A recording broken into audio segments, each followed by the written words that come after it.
Jay-Z at one time used to open up for the Fugees.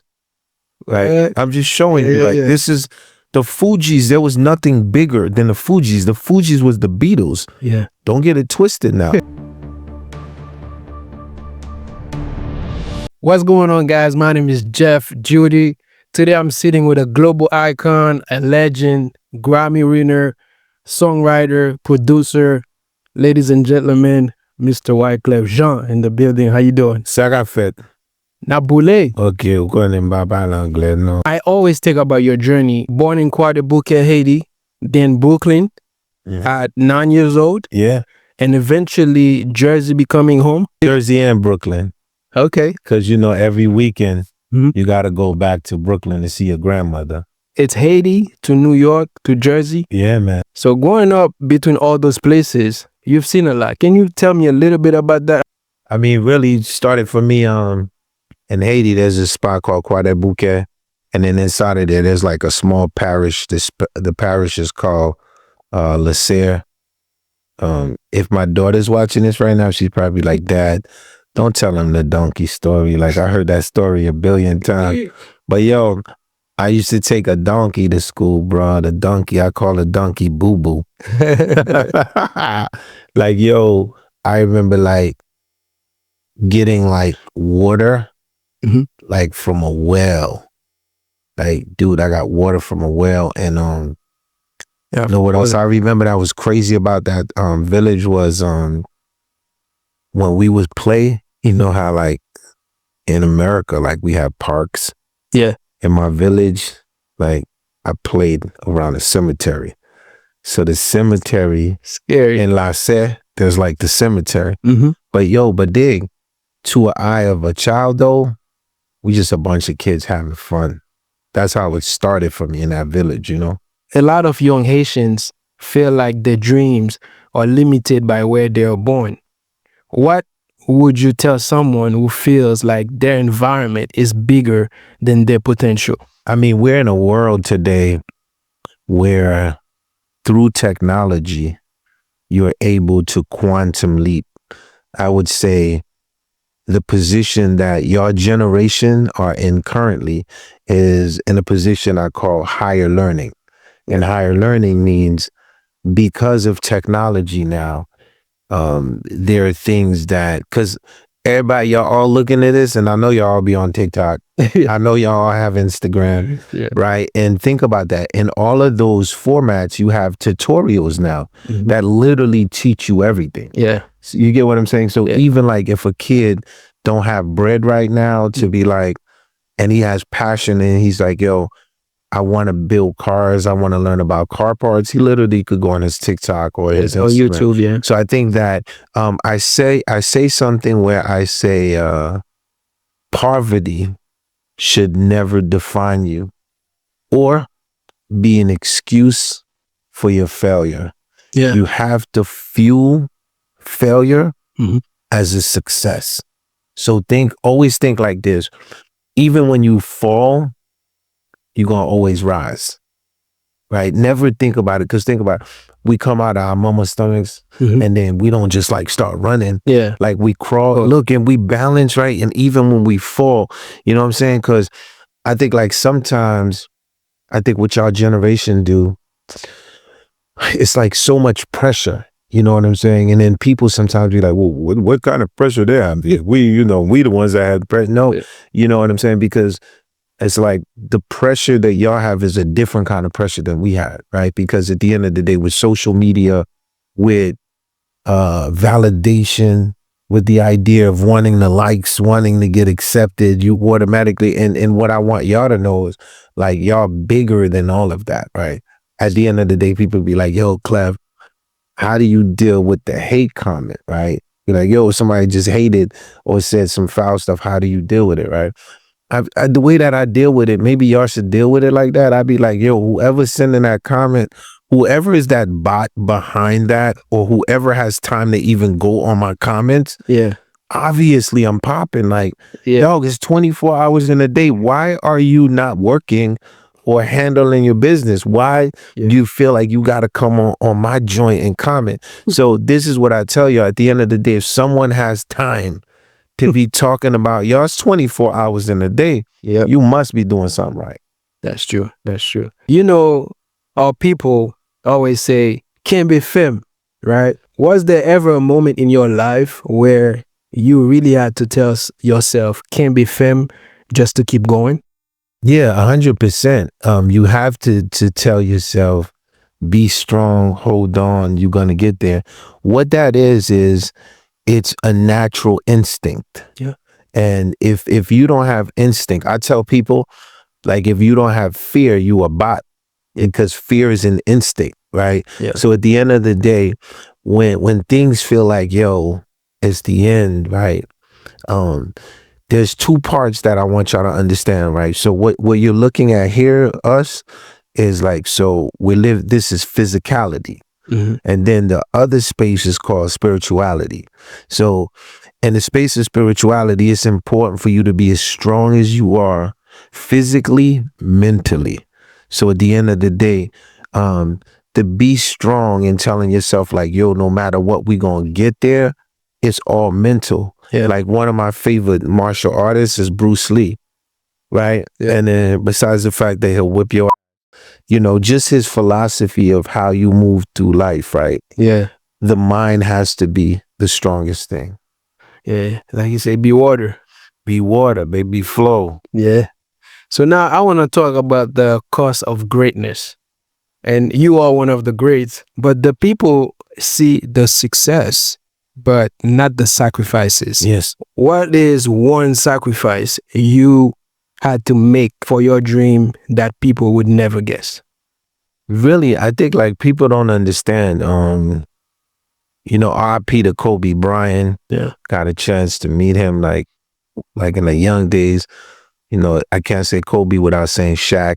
Shaquille grew up in Bergen, like right next to. So you have the Fugees area. We grew up in South Orange. Shaq was in Bergen. Shout out to the whole Newark watching this, right? And I only say this because what y'all see today, and I refer Kobe Shaq, dog, it's 24 hours of practicing your craft. Like we ain't doing nothing else. Like we literally trying to master what we do 24/7. So we missed out on a lot of things that y'all was doing. So which means like when dudes is at the park, they playing ball, what I'm doing? I'm trying to figure out how this guitar works, right? When my man's on the video game, right? Trying to figure this out. When my homie like, yo, I'm going to the prom. I'm like, nah, I'm good. I gotta get these piano keys, right? At the end of the day, you sacrifice. The most important thing is the sacrifice of having to discipline yourself. Yeah. And to literally say, by any means necessary, I'm gonna do this craft 24/7. And I'm gonna be one of the greatest in the universe. You know how many people is on the planet Earth? So the planet Earth, for you to have this will to say, yo, there's 1 trillion people doing beats. There's 1 trillion people singing. I'm just giving you an example. 100 million doing, everybody is a mic, boom, boom, boom. They gonna know my name. They gonna know. It cannot be a word. It has to be a discipline. And you can't learn one side of the game. You gotta learn all of the sides of the game, right? Think about this. I mean, y'all looking at me, y'all like, yo, okay, you still look young. What up? What kind of water you drinking? But the thing is, think about this. Fugees, Jay-Z, Nas. If Jay-Z's watching this, he already know. Jay-Z at one time used to open up for the Fugees. Right? I'm just showing you, this is the Fugees. There was nothing bigger than the Fugees. The Fugees was the Beatles. Yeah. Don't get it twisted now.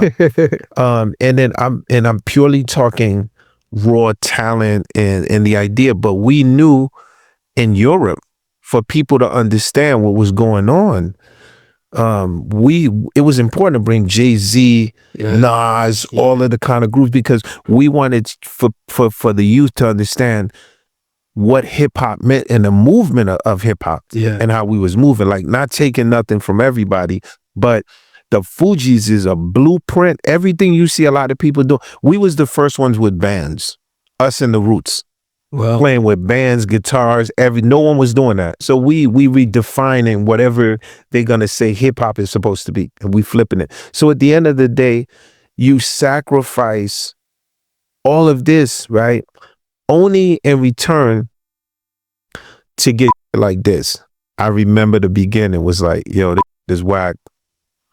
Where they from? Get back on a banana boat. Go to where y'all came from. Yo, and people is like throwing stones, like, like, so what makes you like be like, nah, man, I'm like Muhammad Ali. I'm the greatest. Y'all just don't know this yet. But once I get in the ring, I'm gonna be knocking everybody out, right? Yeah. It's that energy. Sometimes you go to your room, man, and you be like, yo, did I make the right decision? Like, you know what I'm saying? Is this going to happen? Like, should I have it? When you listen to like the album, like the score, Yeah. and y'all got to go study this album. This is everybody's blueprint. And there's a line, right? I say, I used to work at Burger King, a king taking orders, a king taking orders. Like, Yeah. I'm working at Burger King, but I already know I'm a king. Yeah. Right? So what is it that, and then inside of that place where I'm working at, my brain though ain't there. My body's physically there, but my mind, I'm at Madison Square Garden.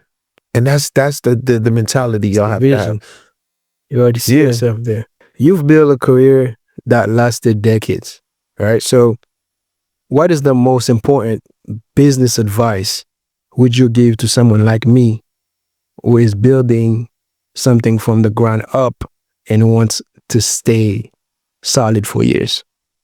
The number one thing is you have to have a small group, which I call a brain trust. Brain trust might be you and your lady. I'm giving you an example. You, your lady, your best friend, or your best friend. When I say a brain trust, somebody that has to be able to tell you the truth all the time. Yeah. Because what happens is, if you don't have someone who's being totally honest with you, because what happened is we as business people, like we just forward thinkers, and we be like, should I? Nah, don't make that investment, or don't, nah, what are you talking about?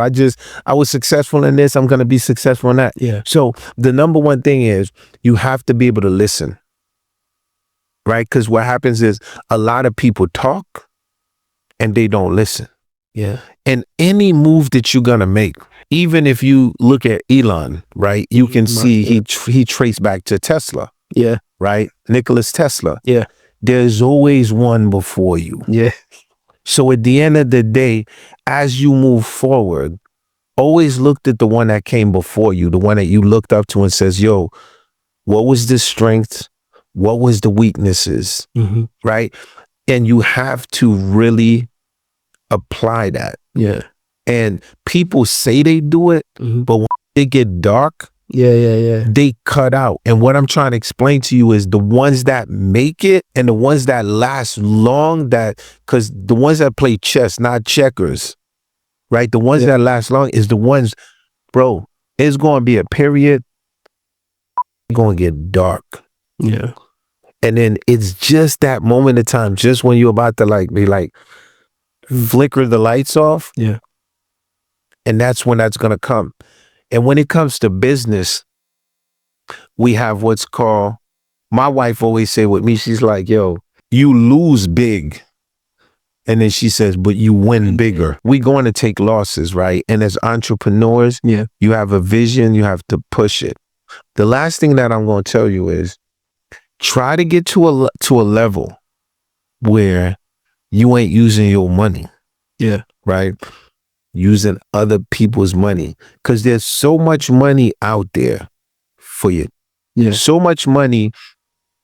When people see the rise of different platforms, the rise of different entrepreneurs, it could be someone who said, I'm going to start someone could be watching this like, yo, I'm about to start a hairline. Someone's like, yo, I'm going to start a glasses. I'm going to start. The world is open. I mean, there's so much people who's ready to give money. Yeah. But the money is going to be given, right, to the people. Not, I have an idea. Don't just show up with an idea. Show up with a solution to a problem. Then you in 100%. For sure. Thank you. Yeah. Appreciate that. So now we have to talk about the World Cup. When you first heard Haiti made it to the World Cup, what went through your mind and what does that moment mean to you? So with the World Cup, I go back with the World Cup with FIFA over 20 years. Yeah. And then a lot of people be talking about, Clef was with Shakira, they did the World Cup. Yeah. But they don't know. 10 years later, I did the World Cup again. Yeah. With Santana, and you know what I mean? So can you imagine though? I'm always at the World Cup, always around FIFA. Yeah. And envy the fact that my country ain't there, right? You know what I'm saying? I'm there, but I'm like, yo, when we gonna be there? So the joy that came into my heart, I couldn't even explain it, because it's someone that have been sitting in football seats, and you show up, you in these VIP areas, you know what I'm saying? And, you got your flag, you always repping. And then they're like, yo, man, but where your country at? You know what I'm saying? So now this year, I'm like, yo, y'all know where we at. You know what I mean? So it was exciting. I was at the draw. I don't know if you saw me. I was at the draw when they actually was saying which teams Haiti would be playing. Oh, yeah? Yeah, so I was at the actual FIFA draw with Kevin Hart, Shaq, all of them. Oh, yeah. So when dude was like, yo, he's like, yo, Wyclef Jean's here repping Haiti. Yo, I felt so calm and collective. I was like, yeah, we really, it's like, you're not just repping Haiti as Wyclef. Now you could brag that you got a team at the World Cup. You know what I mean? Yeah, so shout out to all of the players. And I feel like it's just a beautiful thing, despite like certain things that we going through in the country. It's great to see this arc of amazing light. You know what I'm saying? Yeah, well deserved. Legume or Lalo? Which one wins for you and why? It's not hard for me because I'm a foodie. Okay. Like you talking to a serious, like, like foodie, like raised with restaurants, right? So at the end of the day, for me, it's legume. Okay. For my wife, it's straight Lalo. Okay. Right? Why is it legume for me? Because it's more of a variety.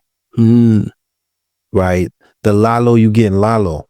Yeah. With legume, you getting a mix of vegetables. I like both, but I'll pick Lalo anytime. I thought you was gonna throw the kalalu in there. Once you throw kalalu in there, it's over for me. Everything with kalalu. Yeah, with the crabs. Oh, forget about it. This is my last question. Can you share a few words of motivation for everyone watching on TikTok, Instagram Reels, Facebook Reels, and YouTube Shorts, something they can carry with them today? All right, here's something y'all could carry with y'all today. They're gonna approach y'all and they're gonna say, what are you? You'll never be nobody. Like, yo, you're just working in a fast food restaurant. Just take my order. You'll never be nobody. Look at them, say, I'm gonna be somebody. Because the same person y'all said wasn't going to be nobody, somebody. That's Wyclef Jean. It's going to even get crazier. At times, like, you might be down to your last dollar in your pocket. And you like, yo, man, I don't know. And I want to give up. And just when you want to give up, go on your knees and tell God, I know you got me. And believe me, he's going to listen to you. Because I one time had to get on my knees and God had me. So always remember that. For sure. And I appreciate you, man. Thank you for taking the time to sit with me. And to everyone watching, thank you for tapping in. Stay focused, stay blessed. Until next time, peace. Peace.